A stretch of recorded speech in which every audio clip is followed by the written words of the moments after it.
Hey, everybody. This is Miss Bruin, and welcome to our virtual lab. During this lesson, we are going to be exploring some sources of invisible energy. Energy that is pretty elusive, energy that you may have never even noticed, but it's surrounded you for quite some time. We're actually going to take our work into the kitchen. And we are going to be testing out what happens when we use an appliance that's probably pretty familiar to you. It's called a microwave. The big question that we're trying to get to the bottom of is what goes down inside a microwave?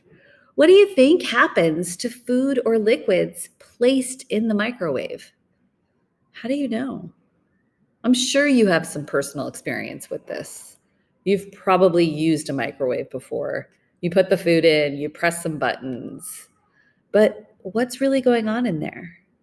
It's kind of mysterious. Let's start by hypothesizing. You probably already know this, but I'm going to remind you anyway. So, when scientists are running tests or experiments with an idea of what might happen, they always anticipate what the outcome will be. Just like we predict what characters might do or how the story might go when we read books. And in science, that kind of thinking work has a special name. It's called a hypothesis. So as scientists, we can hypothesize and anticipate what will happen at the end of our test or experiment. So our big question today is, what will happen to this solid chunk of butter that you see on the screen in front of you when we put it in the microwave for a minute? What will happen to this glass of water when we put it in the microwave for 1 minute or maybe even 2 minutes? So take a minute and do some hypothesizing. Come up with an answer to that question. What is going to happen? You probably already have an idea based on your personal experience with microwaves. Ready? So here's what happened after I put the butter in and the water in separately.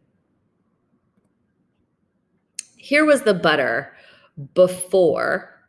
You can see that solid chunk on that plate. What do you see after? When I opened the door to the microwave, I took the butter out. You can see on that plate what happened. Did the microwave cause this food to change? What do you notice? Here's what I noticed. I observed a solid slice of butter that became a liquid. It melted almost completely after just 1 minute. And if we look at the water, before we put the water in the microwave, it was just a still, clear liquid. Watch what happened after 1 minute.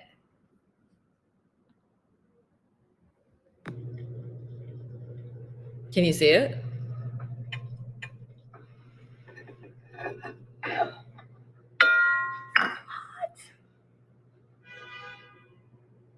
So first, there were a few little bubbles when I opened the microwave door.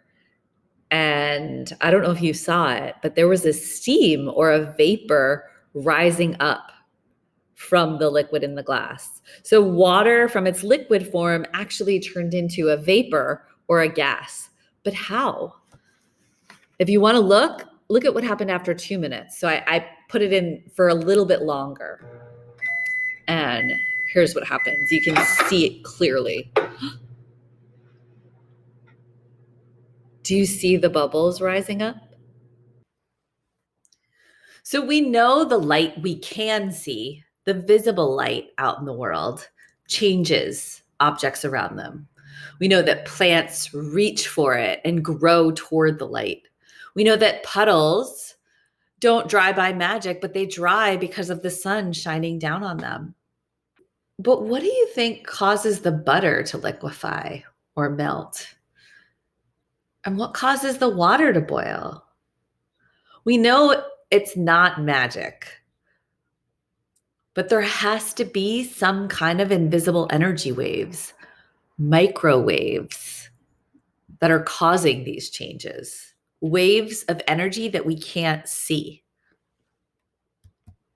Now, even though we might not be able to see certain kinds of energy, any kind of energy can cause changes. So the invisible microwaves that travel and bounce around in a microwave actually interact with the water molecules in certain foods to help heat them up and cook them. That's why we saw the butter melt down into a liquid. And that's why we saw the liquid glass of water turn into a gas. For all the light that surrounds us that we can see, those visible light sources, there are so many invisible waves of energy that we can't see. On this spectrum in front of us, you can see that there are different kinds of light, and visible light is a very tiny fraction. You can see it in the middle there. Visible light is a tiny, tiny fraction of all the different kinds of waves of energy that surround us in the world. There are gamma rays, X rays, UV rays, also known as ultraviolet rays. And you can see on the other end of the visible light spectrum, as wavelengths get longer and longer, microwaves are one of the sources of energy that we can't see. But so are radio waves and infrared light. So next time you microwave some food or get an X-ray or catch a sunburn or grab your ray gun, remember, there are so many waves of energy that we can't see, but we can see the changes that they cause. Be on the lookout for that.